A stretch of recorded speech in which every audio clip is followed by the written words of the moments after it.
clay mugs with funny faces. Hey guys, today what we're going to be doing is we're going to be making clay mugs. And these clay mugs are just not any clay mugs. These clay mugs are clay mugs with funny faces. So today we're going to be taking it step by step. We're going to watch one portion, and then we're going to push pause.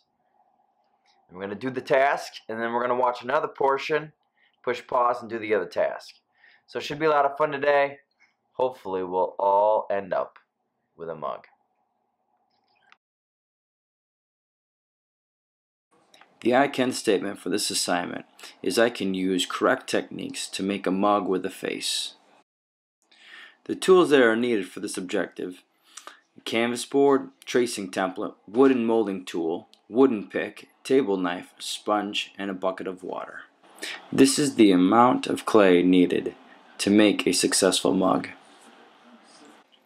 Now we're going to take the clay and we're going to roll it through the slab roller. The slab roller is used to roll out clay so that it has a consistent thickness. Now you need to choose a preferred curved side from your slab. And you take the tracing template and you make sure that the edge is lined up to the curved side. And this is what's going to give us the right length for our mug. For the excess clay, you just cut it off and you save it off to the side for later.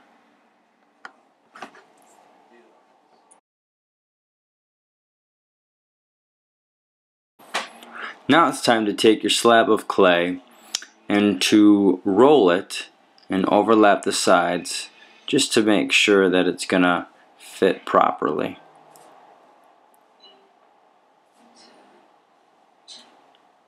Once you're happy with what you see, then you're going to take your wooden pick and you're going to kind of just map out where they overlap so that you know where to score and slip.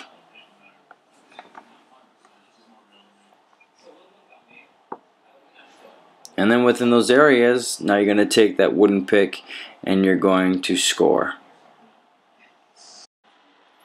Make sure when scoring and slipping that you're scoring the entire area that is going to be touching clay to clay.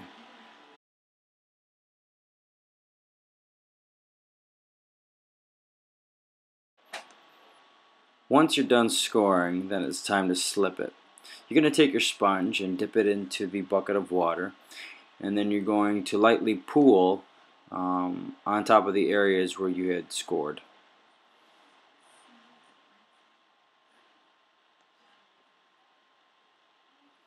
Then you're going to re-overlap those areas and you're going to lightly place pressure down on the areas that are overlapping.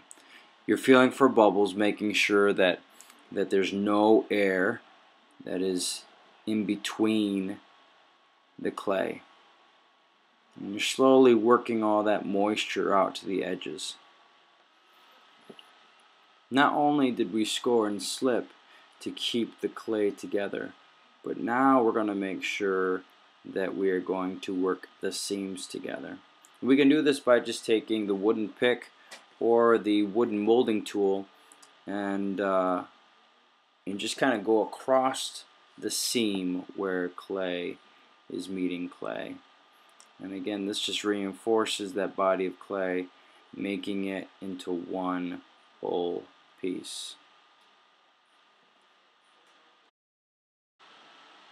When working on the seams, it is important to understand that the outside seam is not the only seam that you should be working on. You should also be working on the inside seam. So therefore, structure-wise, it's going to stay together better.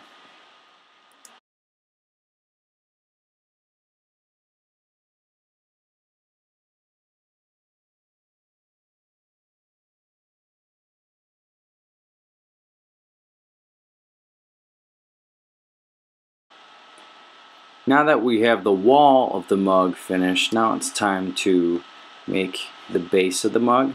And what we're going to do is we're going to take the wall of the mug and we're going to set it down on the base. We're going to take that wooden pick and just kind of map out where the edge matches that base.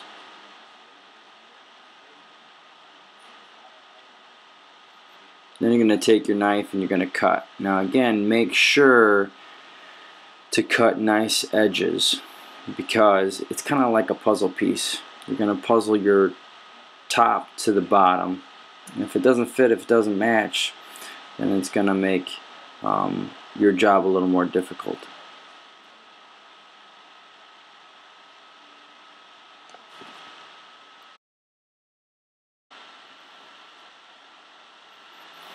Now we're going to score and slip the top to the bottom. And when you're scoring the bottom, all you need to do is to do the outside 1/4 inch. So therefore the scores are matching up when you place the top onto the bottom. Again, dipping the sponge into the bucket of water and then just pulling it on the scored surfaces. Placing score to score, and then you tap it lightly down on the table. We don't want to tap it to any degree to where it manipulates the clay. We just want to tap it down so that it lightly applies pressure from top to bottom. Then, as you can see, we're scoring the inside, hitting up the surface, and trying to keep the inside surface of the mug somewhat clean. So therefore, when we use it and we clean it, it's easy to clean.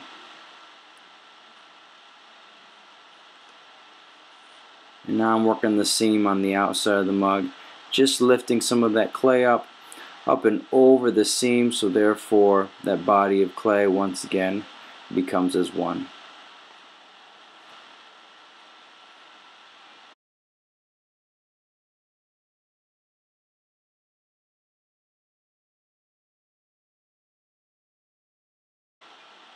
Once I'm done getting that seam on the outside, then I'm going to take a sponge, lightly go over it, so therefore it smooths that side.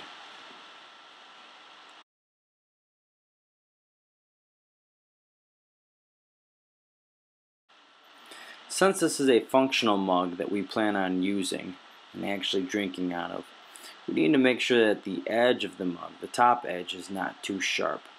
We need to make sure that it's comfortable for the lips. So therefore I'm going to take a sponge and just kind of work over the edge, and it kind of works down the edges and creates a nice smooth surface for the lips to drink liquid out of the cup.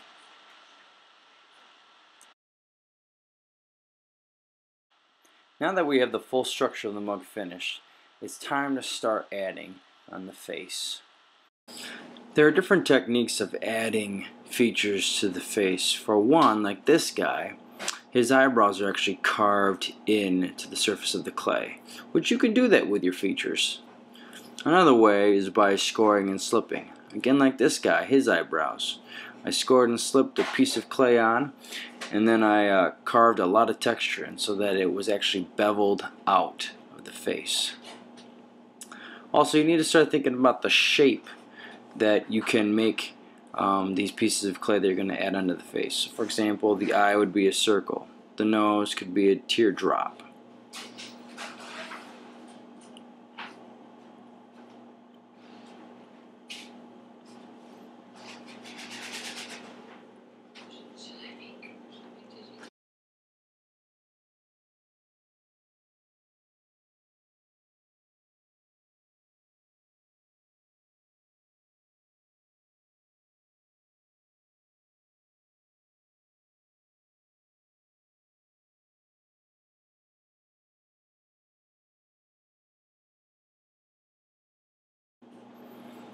When applying the nose to the mug, I take the extra clay that I've accumulated from working on my mug, and I start shaping a teardrop shape. The better, the more I work on the surface, the smoother I make it, the better it's gonna look. So I like to also take the knife and just cut a nice edge to it, so therefore it's a nice flat surface to be able to slip and score and attach on to the surface of the mug. Then I take my piece of clay and I kind of map it onto the face to see where I like it, and take my wooden pick and just kind of show myself where it's at so that I know where to score and slip. Again, I'm making sure that I'm scoring thoroughly the entire surface, so therefore it attaches to the body of clay.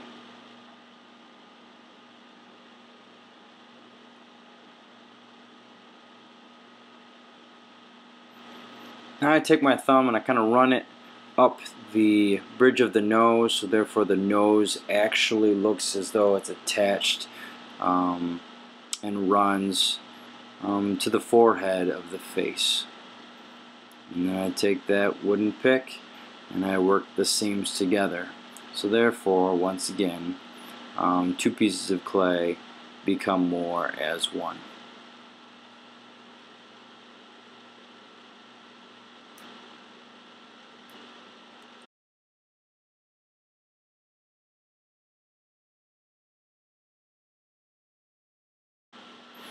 Now it's time to work on the eyeballs. The eyeballs, I just take a piece of clay and roll it into a ball in the palm of my hands. Take that knife, cut straight down the middle of that ball of clay. And the reason why I do this is so that I know that from side to side the eyes are symmetrical. Again, symmetrical means that they are the same from side to side. If I was to draw a line down the face and fold it in two, they would be the same. Again, you saw me map out my eyes, placed them on the face, kind of see where I wanted them, and then scored and slipped, placed it on. Now whenever I'm placing clay onto clay, I'm not squishing. I'm not applying a ton of pressure to where it thins out the clay. I'm just adding on a little bit of pressure, so therefore that moisture that I added, the slip that I added, actually squeezes out the sides. And then working on the seams, making sure that that clay stays together.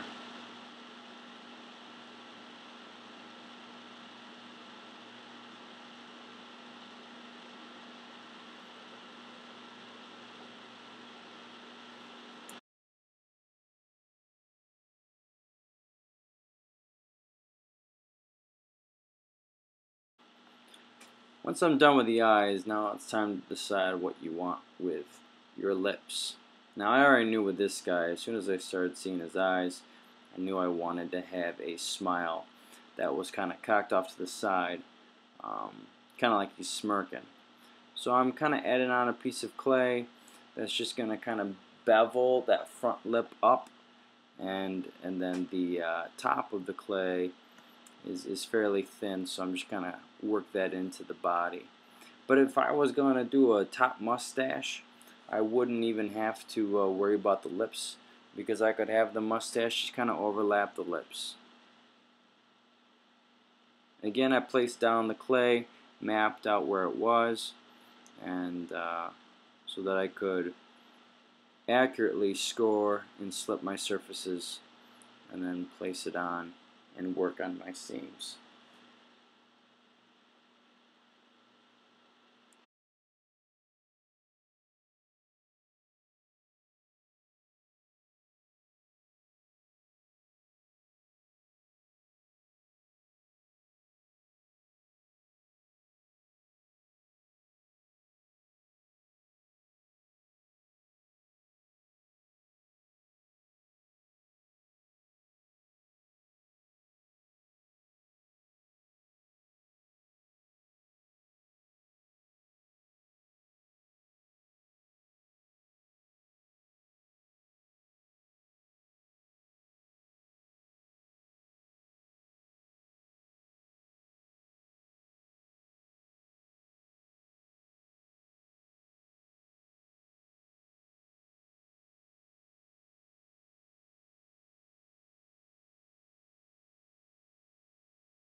Once you have the main facial features such as the nose, eyes, and the mouth, now it's time for you to add on anything you want to add on. Eyebrows, ears, facial hair, man, you name it, you can do it.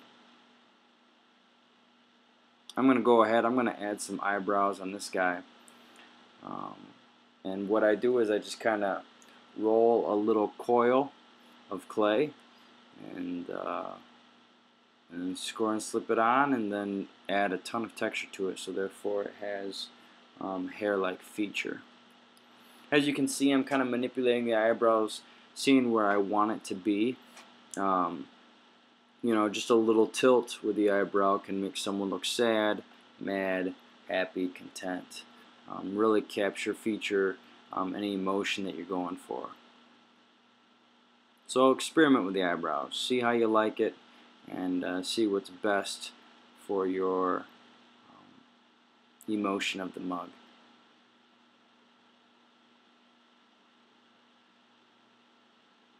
Here I am with the wooden pick, just carving a lot of texture into the eyebrow.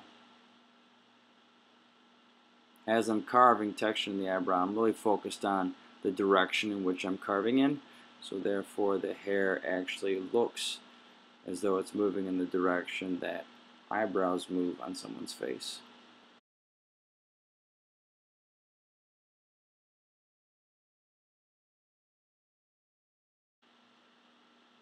Now that I'm done with all the facial features, it's time to make the handle. I take a thicker piece of clay and I roll out a longer, thicker coil, and then I start bending it and manipulating it, so therefore it doesn't get too dry from the air, and I can bend it without too much cracking. As you can see, I'm rubbing those cracks out, so therefore that clay handle stays together. And I'm just slowly forming it into a half heart shape.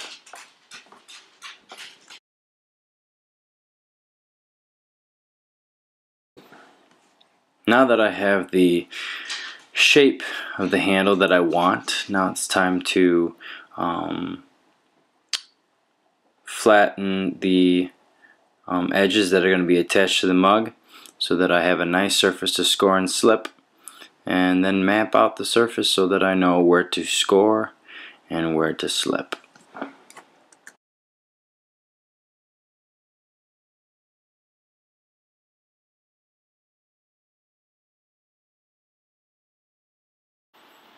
Now when I place my handles on my mugs, I usually start off with the bottom, and again I just apply a little bit of pressure and then just lightly hit up that seam, so therefore that bottom is going to stay attached to the mug as I apply pressure to the top.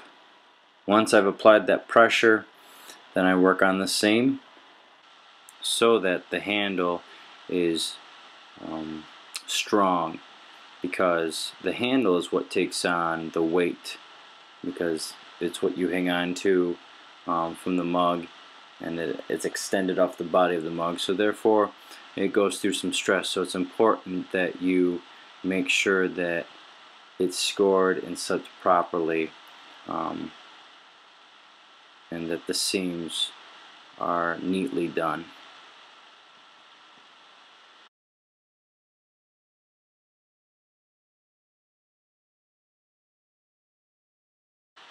And here is the finished product. Hopefully you had a great time, and hopefully your mug was a great success.